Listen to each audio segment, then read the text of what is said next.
A lot of research shows that by 2030, you have 30 to 50% of jobs are going to be displaced. That means our economy is changing due to automation, due to robotics, due to AI. So it doesn't mean those jobs are going to disappear completely. It just means that they're going to change. So what that means to you is that you need to be flexible and you need to have that entrepreneurship spirit to be ready for that, to be able to create or be able to have like 5 different side gigs or other things that you do that are going to provide income and that are going to support you and that are going to help you follow your passion and your purpose.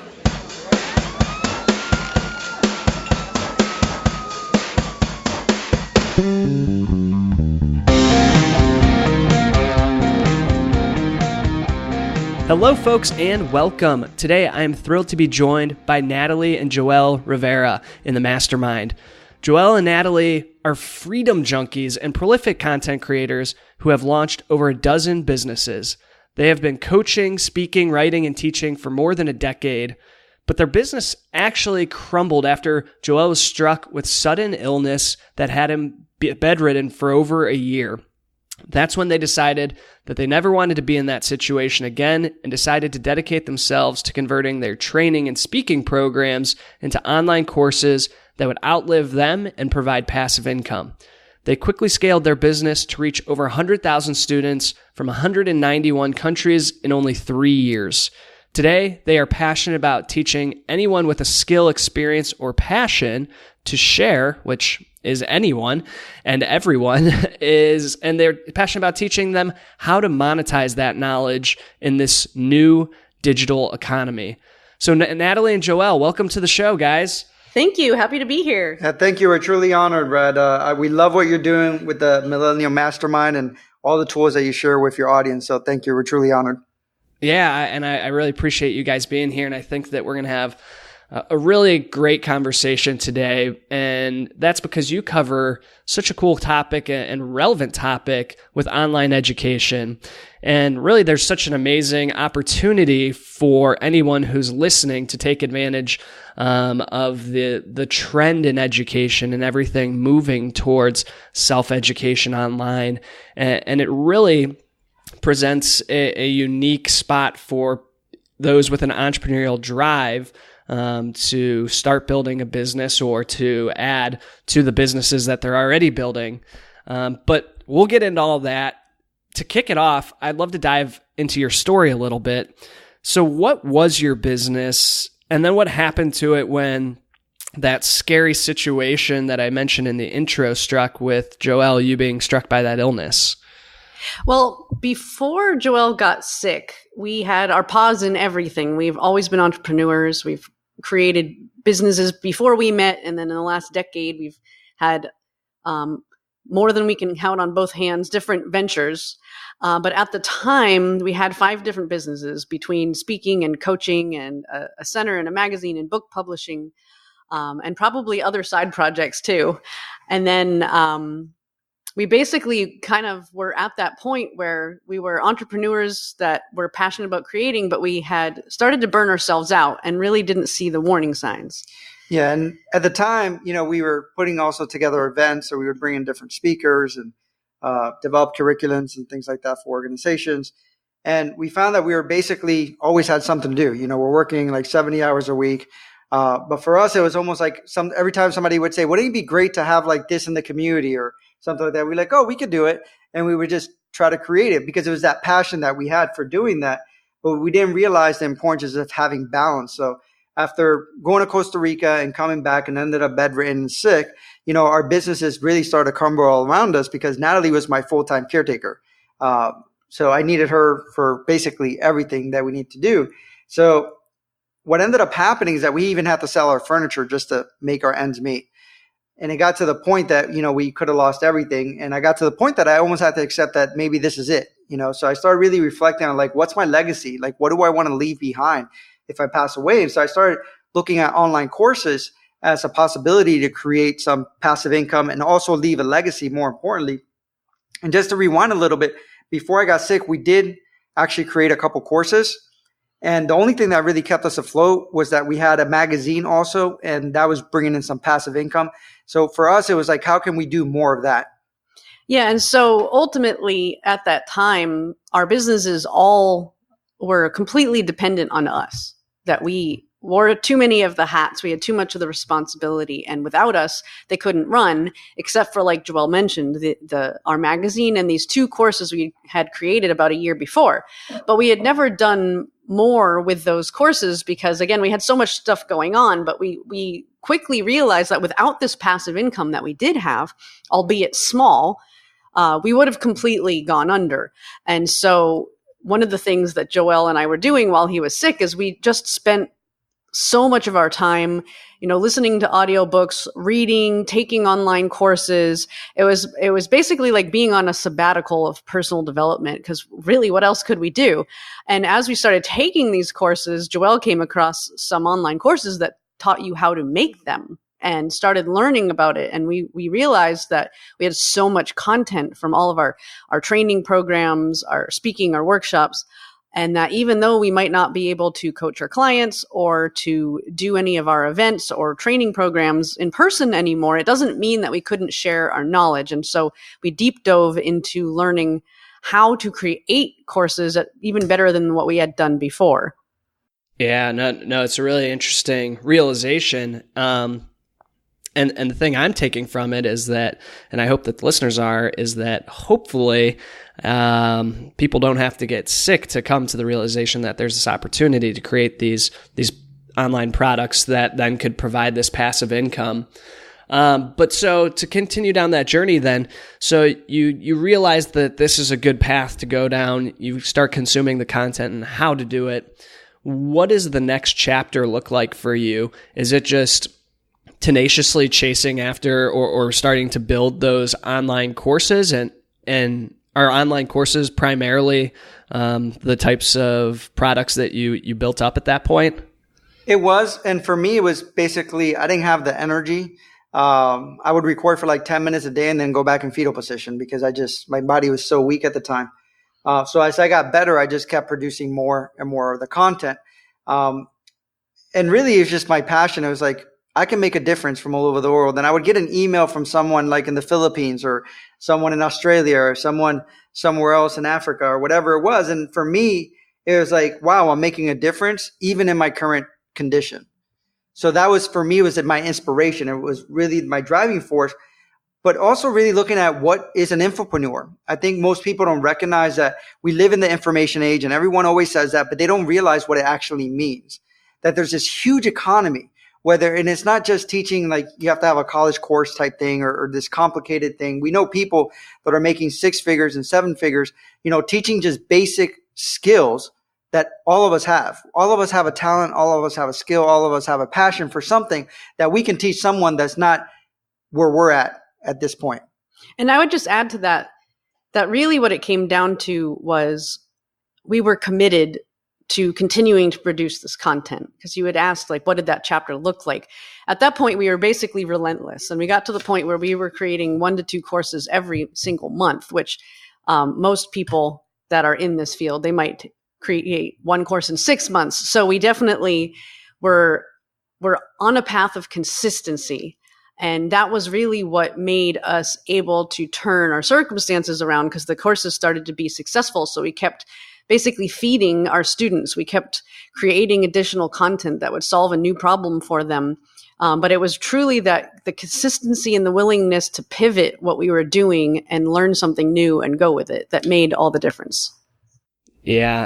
And Joeel, you said something there that really struck a chord of just teaching other people something that you know, and a way that I've heard it put before that really has helped me overcoming things like imposter syndrome of what do I have to teach, or who can I teach this to, is you don't necessarily need to be a guru in any specific topic to teach other people something that you know. You just need to be one step ahead of where your students are and teach them something. It could be something that you just learned recently, but just being one step ahead of them, you can provide so much value to those who don't know that thing yet or don't have that skill that you've acquired. So it's not that you have to become the number one expert in a given field. It's just that to provide value to somebody, you just have to have something that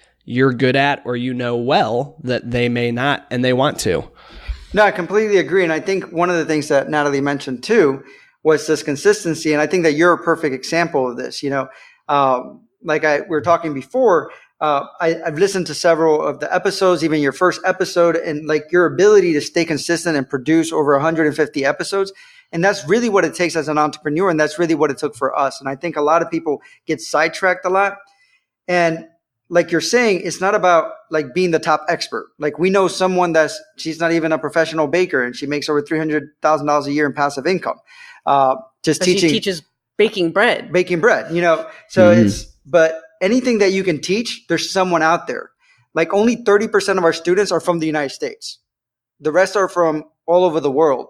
And the first thing that happens for people internationally, especially when they get internet, when they have access to these things, that they seek knowledge. So sometimes we take knowledge for granted, but if you have that passion for learning, just like you were saying in one of your episodes, is like for you, one of your driving forces that you want to learn, you want to know. That's why you interview people. That's why you consume content. So if you have that passion, there's certain things that you've learned along your journey that you can help others with. Yeah, no, I absolutely agree with that. And so when you guys started really going down this path of creating 1 to 2 courses a month, which is incredible, were you focused on a specific industry or niche or anything like that? Or were you just looking at everything that you had done entrepreneurially before and covering those topics? I'm just always fascinated to see how people decide what they're going to teach when they get started in this. Well, so we could talk a little bit more after I kind of tell our story about how to figure out what to teach.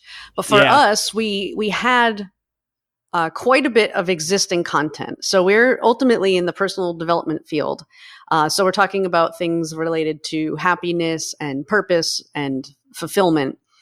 But we also were entrepreneurs and coaches. So we worked a lot with other entrepreneurs, which we refer to our brand of entrepreneur as an indiepreneur, which is basically people who are self-employed or have a small business, but have ultimately no interest in having this, huge, like 300 people working for you, all that responsibility. It's really just getting paid to do what you love.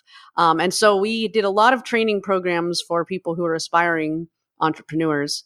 And also we had life coach training programs. So initially our courses were based on that content. And then what happened was, as we started to develop our student base, we realized that once people perhaps started a business, maybe they needed more information on how to do marketing. Or maybe if someone was just starting out thinking about becoming a coach and they took some of our entry-level training programs, that they wanted more specific training on a specific type of coaching. Or maybe somebody who had taken a course about being more happy would then realize, geez, I would really love to be able to learn how to teach other people how to do this. And so ultimately we started creating courses that would feed the existing students. So whatever course they took with us, they would have been trying to solve a problem that they had. But then when they were finished, they would still have another problem. And so we just created courses that one led to the next, led to the next, led to the next. And so it was a way of building off of our original content. And so we started over time getting into topics that ultimately we were choosing based on our understanding of the need that existed in our market. Yeah, that makes a lot of sense.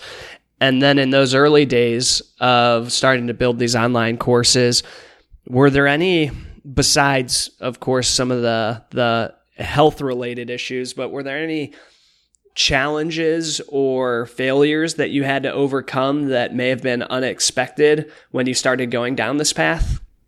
Well, we had a lot of challenges. First of all, is that we didn't have the money to even buy the equipment. So we were using my iPhone with the headphones, using the headphone piece as a lapel mic, and then using, a point and shoot camera that we had gotten a couple years back. So it wasn't the best quality.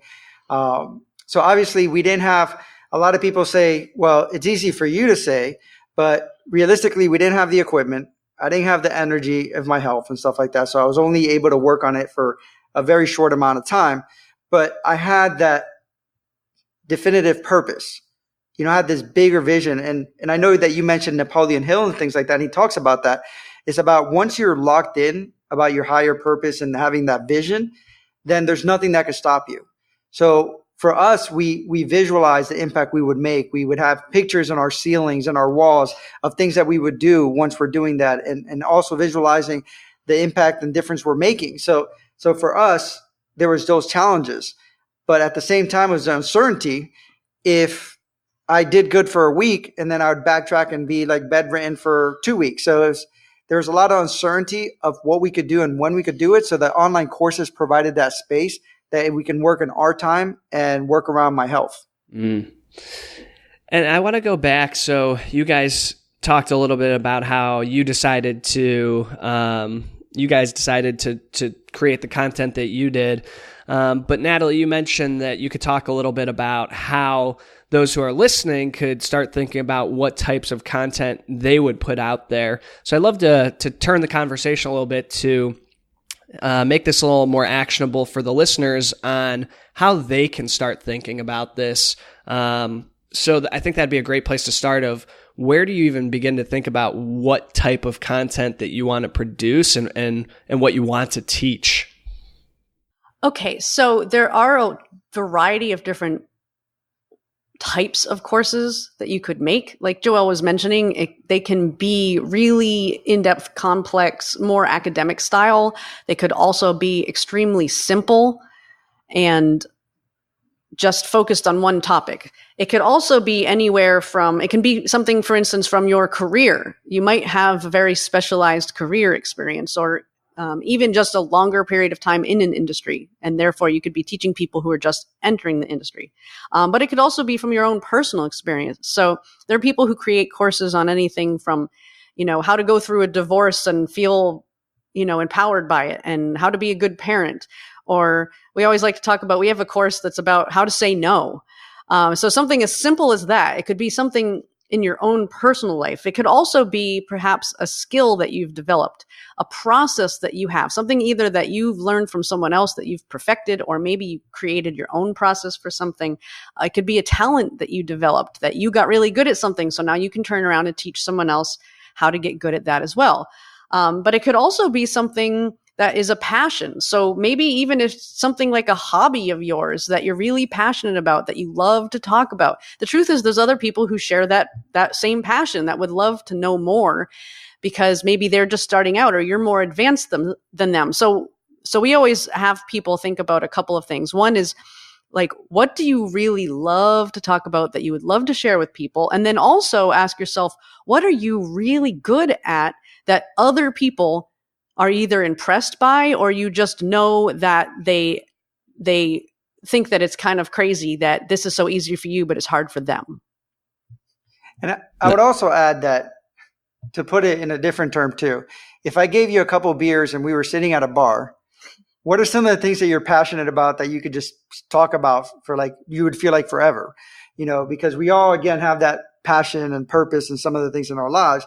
And it doesn't have to be that complex. We know someone who does aromatherapy and teaches people how to use essential oils. She brought in over $1 million last year. So it's really looking at what is your hanging fruit. Low hanging fruit. So it's looking at what are some of the things that you already have that's easy for you. Like Natalie was saying, like for me, some of the people say, they call me Google, and they're like, it's so easy for you to just do research. So I have content of how to do research because for me, I figured everyone was good at the same thing. But yet all my family and friends call me, Joel, I don't know how to get an answer to this, or I don't know how this works. And while they're asking me, I'm actually looking at Google and answering them like 2 minutes later. And they're like, wow, how do you know so much? I'm like, well, I have access to Google. But it's the way that you phrase your question in Google. So something basic that for you seems easy is something that might be complex for other people. So once we figure out what that topic is, what the idea is that we want to teach others, where do we go from there? How can people start to take this from a topic that they're passionate about and they're really good at to something that they're putting online to be able to teach them in a course format? One of the ways I like to look at it is think about it from the perspective, you were teaching someone that's brand new at this, right? What would they need to know? Like, what is the basic steps they would need to know to get from point A to point B, and have a specific outcome. Because I think a lot of people that are starting to create a course, they don't have a specific outcome. People take online courses that are non-academic because they're getting an outcome. So what are they going to get out of taking this course from you? And you should be able to spell that out. You know, they're going to be able to reach their audience, or they're going to be able to write copy, or they're going to be able to blah, blah, blah, whatever it is. And then what you would do is that you would say, okay, these are the 10 things that they would need to know.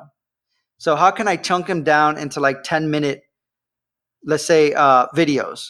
Because a lot of people, one of the questions that we get asked is, do I just sit up in front of the camera and talk for half an hour, or 20 minutes? How long do they be?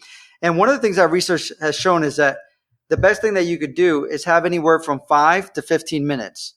And that's what people, because then they look at it and they say, well, I can do another 7 minutes of the next video. And next thing you know, they've watched over an hour, 2 hours of your content. But if you have like a long content, they're not going to be as passionate of it. So look at whatever content you have, and then look at, how can I break this down into like 10-minute increments and present it in a way that's going to build upon itself? So if this is the basic thing they need to know, how can I help them through that process to get to the point at the end where they're going to achieve that outcome? It's actually kind of like, just like when you learn in high school or college how to create an essay. It's basically the same thing. It's like, what is the conclusion that you're trying to help them make? And what are the, 5 main points? And then within that, what do you need them to know? It's like breaking it down just like that, but in a little bit more of an elaborate form and in smaller chunks, because people can only consume a small amount at a time. And your goal is to get them to binge watch your course. But if you, like Joeel said, this is a long form interview. It takes, 30 minutes to an hour when you're listening to a podcast. So some people won't listen because they don't feel like they have that long and they don't want to interrupt it. So with a course, you want to avoid that happening and just make it in like one idea at a time. Yeah. And then do you recommend, that brings up a good point, do you recommend videos as the platform or the method that you're providing this information? Or do you ever have clients or students of yours that use things like written via email? Or I'd just love to get into the specifics a little bit of then how the delivery of such a course might, or what that might look like. Okay. And actually, I'm going to start with one of the biggest assumptions that people make when they hear the word online course is they think of going to a university and taking an online course, which is basically a virtual version of what you would do in the classroom. And in most cases, those don't include video. Some do now. But a lot of them are just text and assignments. And so I point that out because an online course in this capacity that's non-academic is very, very different. First of all, they're not, 40 to 60 hours long like a college course. Usually they're anywhere from 2 hours to 10 or even 20, but in most cases they don't go beyond that. And they almost are completely video based. So that being said, a lot of people who don't feel comfortable on video, that you can do something that's more like a PowerPoint video where you're showing slides of information with just a voiceover rather than being on screen. So if that was one of the concerns, you don't have to be on screen, although people tend to like it. They call that a talking head. The goal of the course is for people to feel like you're there with them. So it can't really be just written content, although you can include written content with it. One of the other questions you asked is kind of like, how do they receive it? So there are people who create courses where they kind of walk people through it over a specified period of time. So for instance, if you had a 6-week training program of some sort, maybe the people receive an email every day with the next round of content, or maybe once a week, and then they have assignments they work on. But most of the time, what's in the marketplace today are video-based courses where someone just receives access to the whole thing and they can go through the videos. And if there are any activities or worksheets, they can print them out and they kind of go through it at their own pace. So that's what most courses look like today. And are there specific platforms that you recommend for especially somebody who's newer to this and just getting started? Different websites and things like that they use to build the course on? Yes, actually, there's a number of platforms out there, and there's one popping up like every week. So, but the reality is that the biggest platform and biggest marketplace is going to be Udemy. And they have like over 30 million students out there. So if you're trying to just put your name out there, develop a following and things like that, it's a great platform to do it. I think in just that one platform, I think we have almost 110,000 students in that one. And then, we have also our own platform. And that platform, we use Thinkific, which is just drag and drop. But there's other platforms, let's say if you do corporate stuff, corporate clients and things like that. There's Cornerstone, which is also a big one. They're the biggest platform out there, but they're specifically for corporations where they buy courses in bulk. And from that one, we probably have 20,000 students or more. And then there's other platforms such as Skillshare, Skill Success, of course. And like I said, there's a number of other platforms that always are popping up that we get emailed all the time. Hey, you want to be part of our platform? So it's also being selective. But if you're going to look at any of the platforms, depending on your content, you can do some research and look at what's going to meet the need of the population you're trying to serve. But Udemy is basically one of the best places to start.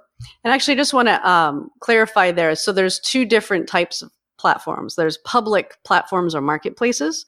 And these are websites where they already have students coming to them and they're doing marketing to get traffic to their site. And therefore, you put your course on their site and they basically sell it for you. Now, it's not exactly that simple. That there are some strategies to make sure that your courses are being sold.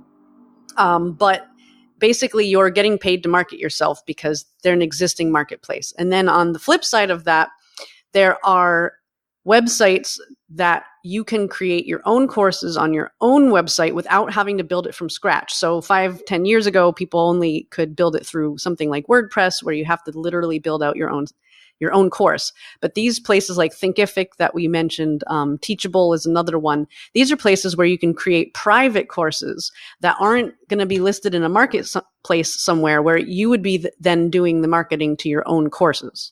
And one thing I would suggest too is that most people say, well, should I just put him on like a place like Udemy or something like that and not put him on my own platform? And what I would suggest is to do both. Because realistically, the people that find in our platform, again, we have a large audience in our platform alone. Are not the same people that are going to be going to Udemy or another platform such as that one. So it's important to keep in mind that you have so much opportunity. There's so many people, like, I don't know if you ever heard of the phrase, the rising billion, where, in the next couple of years, we're going to have over 1 billion people jumping online. The first thing that they do is look for education. So the reality is that Udemy might have 30 million students, for example, but that's just a small drop in the amount of people that are looking for content online. So develop your own platform as well as you go through it. And that for us is also very important, just to not be dependent on one platform alone. And just a side note that in all of these cases, it's free. So to put your content in one of these existing marketplaces is free. And you can also start building your own courses on your own site. At the lowest level, it's free, or they keep a percentage of it. And so there's not a big investment involved in creating courses.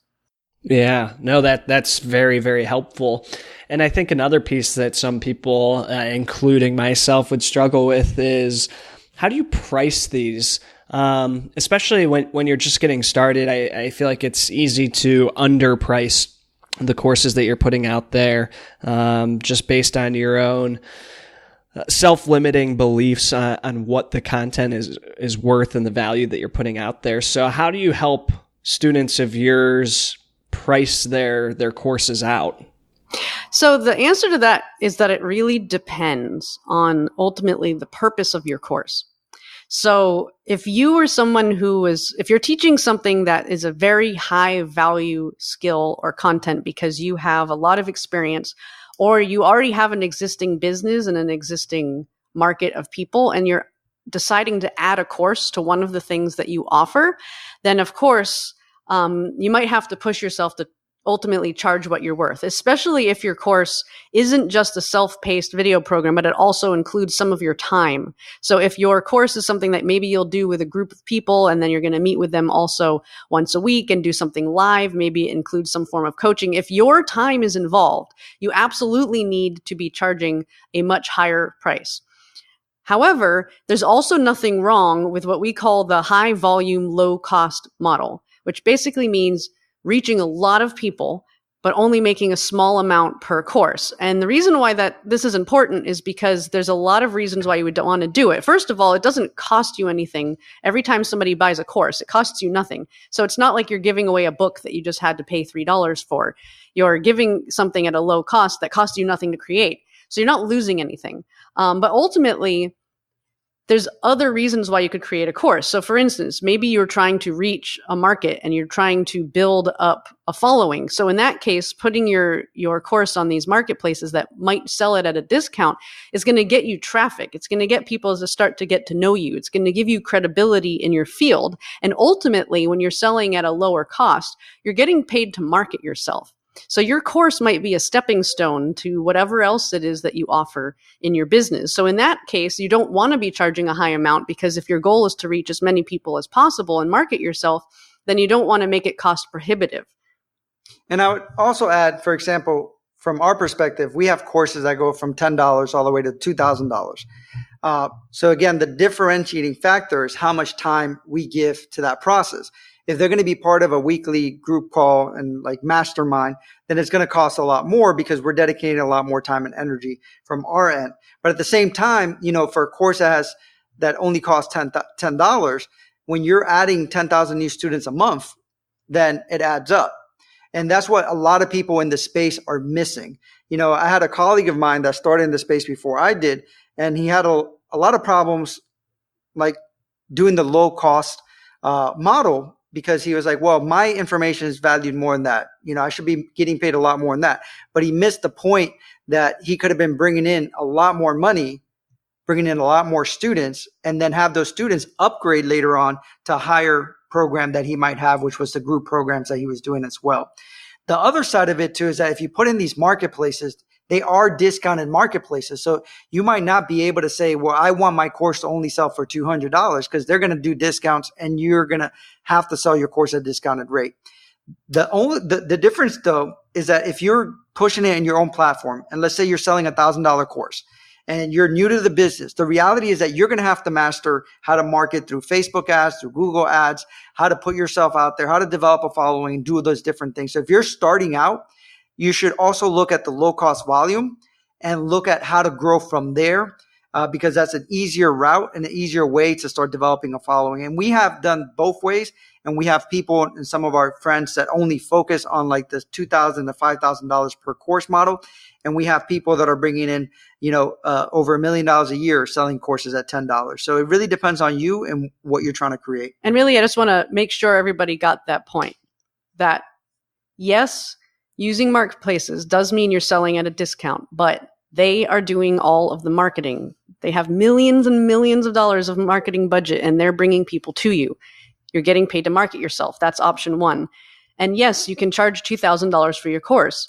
And if you are savvy in the internet marketing world and you have your own clients that will buy your course, you could absolutely make a lot more money selling it at a higher volume on your own website, doing your own marketing. But you have to know which one are you, and also know that you can do both, because one marketplace can lead to another, and you can cross promote things, and you can have multiple versions of your course. There are many ways to do it, but just understand that if you're going to do it 100% on your own, it's going to take 100% of your own effort and money to get yourself those students. And then on the extreme side of that, do you ever recommend that people create courses that are free courses that are used just for what you're talking about, of building up, say, their email list and getting their name out there more? Yes, we actually have free courses out there that are great introductory courses, because people get to know, like, and trust you. It's no different. For example, if you do a webinar, you can record the same content of a webinar that you're doing and then put that out as a course out there. Even, you might have a podcast episode where you really dig deep into something, using that same content and creating a course. One thing I would say though is, if you're creating a course that's going to lead people to want to upgrade, is to keep that free course short, maybe 30 minutes to an hour or something like that. Because if you put a 5-hour course, part of the problem that you might have is that you're going to have a lower rate of people finishing that. So you're going to have a lower rate of actually people following through and then going to your actual content that you're selling. And part of having a shorter course, part of what you're doing is that we call it the the like buffet model, like where what you do is that you provide content of everything that you could give them. But because this is a shorter course, what you're going to do is that you're really going to focus on one thing so that at the end of that 30 minutes to an hour, they leave feeling like they really got something valuable, that they really learned something that they can apply to their lives. And that way they're going to be like, well, now I want to know the 5 other steps that he talked about. So that's how you upgrade them then to another course that you might have. And I just want to put out another precaution that yes, a free course is a great ultimate lead magnet. However, do be cautious about free courses in marketplaces. It can be a good way to get started, especially if you're sending your own traffic there. It's better to have a paid course where then you give somebody a coupon to let them take it for free versus listing it for free in the platform. And the reason why is because people who take courses for free tend to not take them, tend to not finish them. And if they do take it, they tend to give lower ratings. And so it can work against you to have too many free people. We did use that strategy a little bit when we first got started, but we stopped it quickly because we realized that people we could get in there even at like a really high discount were basically better students than the people who enrolled for free. Yeah, it's that concept of having some skin in the game and having some sort of payment on the line, at least where they're actually dedicated to the course, to finishing it, and to learning from it. Yeah, and one thing I would like to add, and of course, obviously, we're very passionate about this, so it's like every time we're talking, it's like, oh, I want to say that too, is that if you are doing a free course, especially if you're putting on your site, that you have to have a strategy for them to follow up, whether it's an email sequence or something like that. So that way, one, you keep them engaged and you keep them active, whether it's also having them be part of a Facebook group where it's a thing that they take with other people, whatever it may be, but is that you keep them active. That way it pushes them or it helps them get to the point that they're also going to upgrade. You can't just expect them to take your free 30-minute course or an hour course and just upgrade and then take your course. You have to have some way to make it easy for them to transition. And I just want to add one more quick thing. I know you had mentioned earlier, you asked us about, making sure we're charging ultimately what we should be charging. And I just want to reiterate what you were trying to point out there, which is that the more somebody invests in your course, the more they're going to get out of it. And that works in your favor, not only because you got paid more, but because they're going to be more likely to follow through on the course, more likely to implement it, more likely to get good results, give you good reviews, connect with you through social media, and it helps your business grow. But I just want to point out that only about a third of our students are from the United States. And so that means the vast majority of them are from countries all around the world.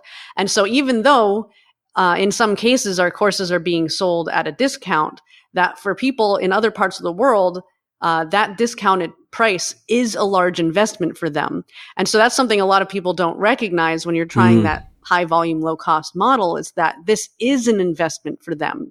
To them, $10 or $20 or $50 is a lot of money. And so they're a lot more committed than someone else, maybe from the United States, that pays $1,000 for a program we have, but then never follows through. So it's really just a matter of perspective. And I'll give you a perfect example of that. We had one of our students that 5 ladies in the Philippines all pitched in to buy, I think it was like a $10 or $15 course. But for them, it was a lot of money. And then they would, send us pictures and show us how they're implementing the information to their community.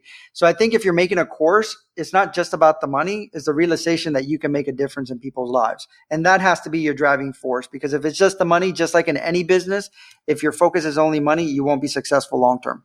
Right. And that circles back to teaching something you're passionate about and that you're genuinely excited about other people learning.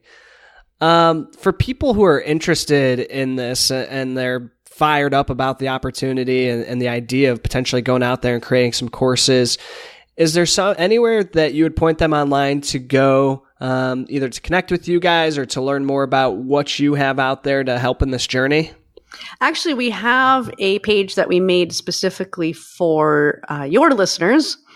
And so our program that we have that we teach people how to create courses is called Online Course Revolution. And so we have a website by that name, onlinecourserevolution.com, and then just put in /millennial, and it'll bring up a page specifically for you. And on that page, we'll have the links to any information if you want to follow up with us, see what we're up to. We also have, of course, that course.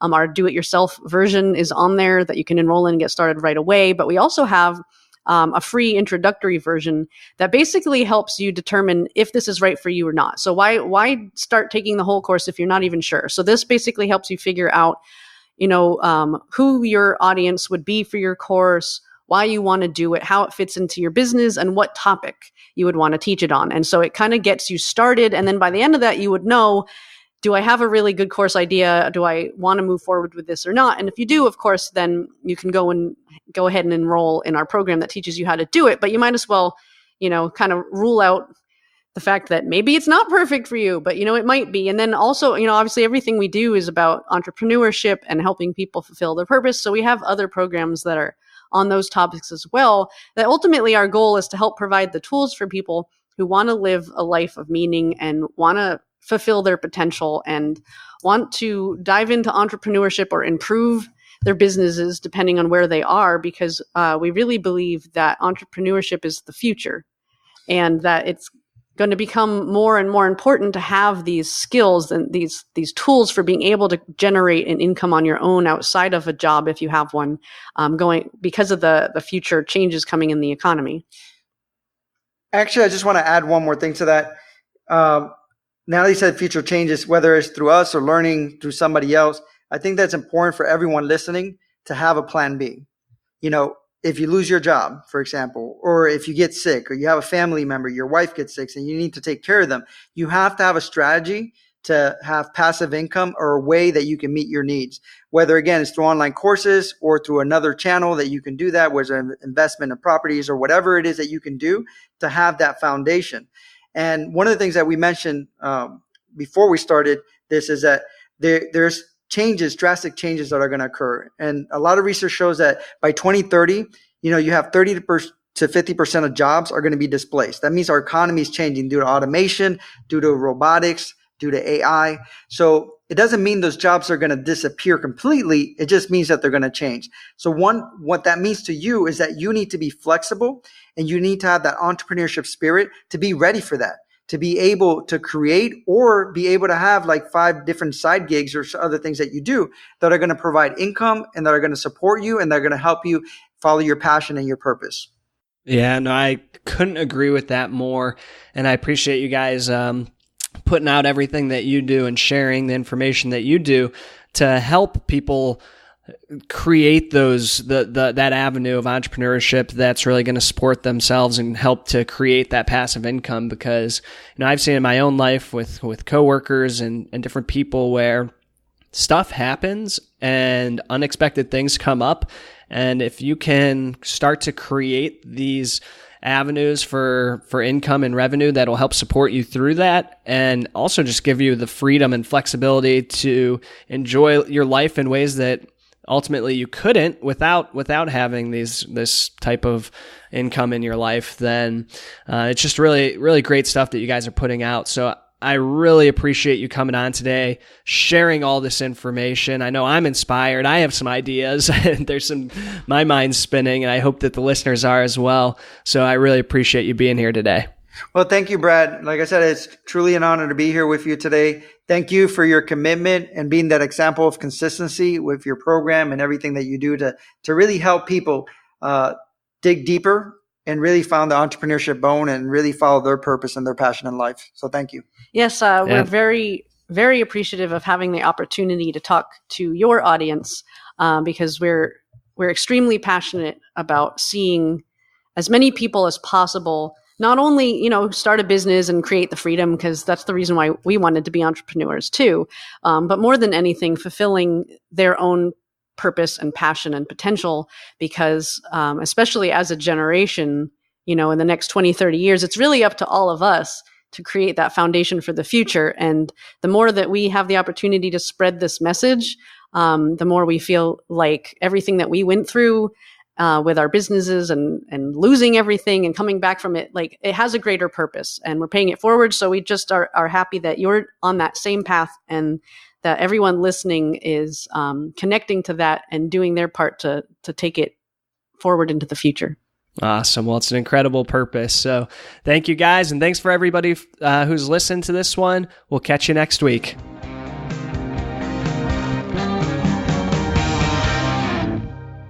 Hey friends, I hope you enjoyed the episode.